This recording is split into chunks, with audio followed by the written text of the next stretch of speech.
আসসালামু আলাইকুম, সবাইকে আমার চ্যানেলে স্বাগত। আমি মায়া রান্নাঘর থেকে বলছি। আজকে দেখাবো একটি নতুন রেসিপিটি হচ্ছে চিকেন পপকর্ন করে দেখাবো। ঘরে থাকা মশলা দিয়ে চাইনিজ স্টাইলে চিকেন পপকর্ন করে দেখাবো আপনাদেরকে।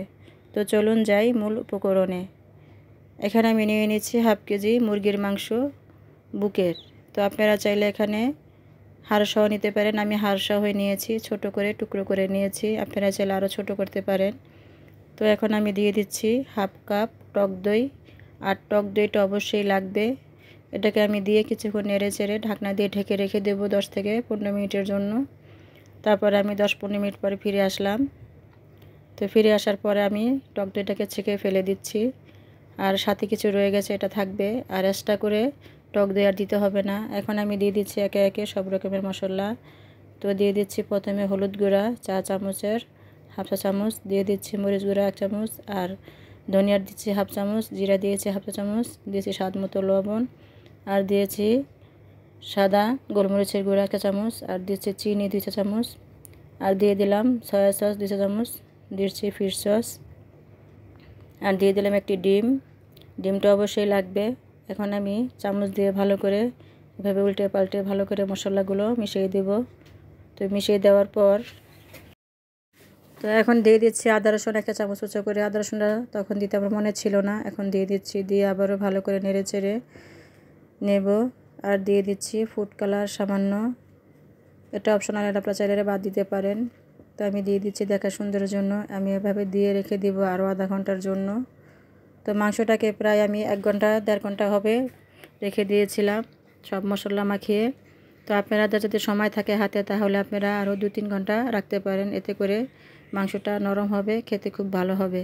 তো এখন আমি দিয়ে দিচ্ছি কর্নফ্লাওয়ার, আর দিয়ে দিচ্ছিলাম একটু তেল দিয়েছি 2 চা চামচ, আর কর্নফ্লাওয়ার দিয়ে দিচ্ছি টেবিল চামচের 1.5 চা চামচ। তো এটাকে দিয়ে আমি আবারও নেড়ে চেড়ে কিছুক্ষণ রেখে দিব। কিছুক্ষণ বলতে 15 থেকে 20 মিনিট রেখে দিব। তো 20 মিনিট পরে ফিরে আসলাম। তো মাংসটা আমার প্রায় অনেকটা নরম হয়ে গেছে, মশলাগুলো ভালো করে সেট হয়ে গেছে। তো এখন নিয়ে নিচ্ছি ময়দা 1 কাপ। তো বেশি ময়দা লাগবে না।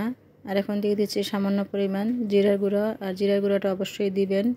আর দিয়ে দিচ্ছি ধনিয়ার গুঁড়া, আর দিচ্ছি সামান্য পরিমাণ মরিচের গুঁড়া। অবশ্যই উপকরণগুলো দিবেন, স্বাদ মতো লবণ, এতে করে ময়দার লেয়ারটা খেতে ভালো লাগবে চিকেনের সাথে। তো এখন আমি চিকেনটাকে নেড়ে চেড়ে নিচ্ছি। এখন আমি একটি একটি করে চামচ দিয়ে উঠিয়ে নিচ্ছি।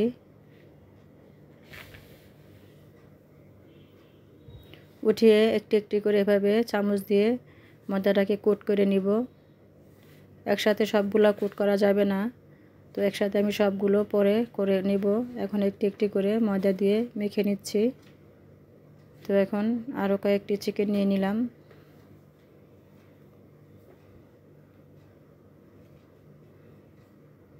তো এখন আমি হাত দিয়ে ভালো করে চেপে ময়দাটাকে কোট করে নেব।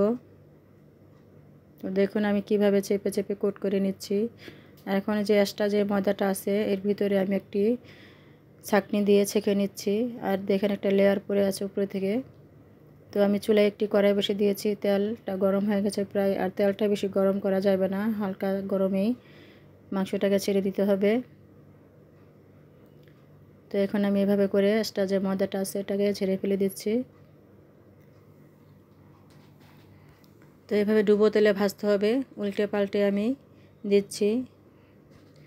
কালারটা সুন্দর এসেছে, গোল্ডেন কালার, দেখুন অনেক সুন্দর একটা কালার হয়েছে। এভাবে আমরা চিকেনটা যখন চাইনিজে খেতে যাই, চিকেন পপকর্ন সামান্য কয়েক পিস দিয়ে অনেক টাকা বিল করে। তো এভাবে যদি আমরা ঘরে বানাই ফেলি তাহলে আমাদের টাকাটাও বেঁচে যায়, আর খেতেও অনেক ভালো হয়।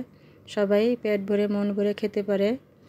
তো দেখুন আমার অল্প কয়েকটি চিকেন দিয়ে পুরো প্লেটটা ভরে গেছে। যদি আমার ভিডিওটা ভালো লাগে তাহলে আমার চ্যানেলটা সাবস্ক্রাইব, লাইক, কমেন্ট, শেয়ার করবেন। ফেসবুক পেজ থেকে দেখে থাকলে ফলো দিবেন।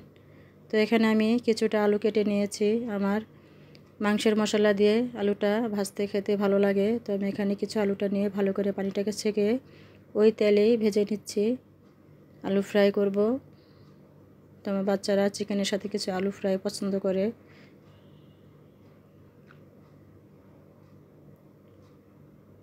তো হয়ে গেল আমার আলু ফ্রাই, একের ভিতরে দুই হয়ে গেল। তো একটি আমি চিকেন আপনাদেরকে ভেঙে দেখাই দিচ্ছি। চিকেন পপকর্ন এরকম হয়েছে। তো দেখেন ভিতরটা কত সুন্দর হয়েছে, সাদা একদম, আর খেতেও খুবই ভালো হয়েছে। তো আজকের মতো এখানে রেখে দিচ্ছি। খোদা হাফেজ।